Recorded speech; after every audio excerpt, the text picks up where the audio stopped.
La Covid, bien que ça a commencé en Chine et tout, aujourd'hui elle est présente dans la plupart des pays du monde, donc le Niger ne fait pas exception. Donc avec les premiers cas au Niger, la question du confinement, du déconfinement, donc nous avons vécu cela, c'est qu'il y a eu un impact aussi sur les activités prévues. En plus de cela, vous savez que nous avons vécu aussi les drames de Kouré, qui a eu un impact très déplorable, en tout cas par rapport à la fréquentation même de la réserve de Kouré, qui est une réserve naturelle où il y a eu des attaques djihadistes et tout, qui ont coûté la vie à plusieurs personnes et qui ont en tout cas amené les autorités à prendre des mesures pour en tout cas interdire peut-être l'accès au site à un certain moment et puis ouvrir maintenant avec d'autres nouvelles conditions, ce qui va quand même avoir des impacts par rapport même à la visite de ce site, à la fréquentation, etc.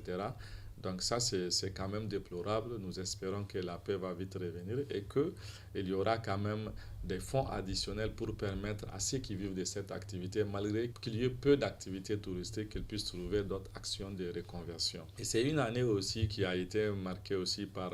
des fortes précipitations ayant occasionné les inondations. Pour la première fois ici à Niamey ou dans d'autres régions, il y a eu des inondations jamais vécues. Quand on a vu les images des inondations, et surtout à la commune 5, à Roban, des quartiers où peut-être ça fait 15 ans ou 20 ans, l'eau n'était jamais arrivée à un certain niveau. Donc on a vu l'eau et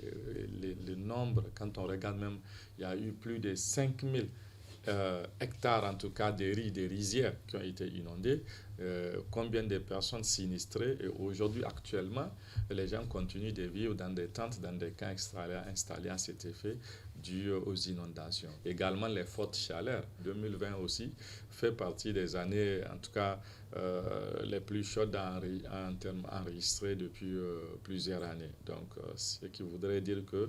le réchauffement planétaire s'intensifie et qu'il faut déclarer, comme le disait le secrétaire des Nations Unies, l'urgence climatique dans chaque pays. Récemment, il avait fait une conférence lors de l'anniversaire même de l'accord de Paris pour vraiment appeler tous les États à déclarer l'urgence climatique pour permettre à ce que des mesures urgentes soient prises pour réduire ou en tout cas pour lutter efficacement contre les changements climatiques.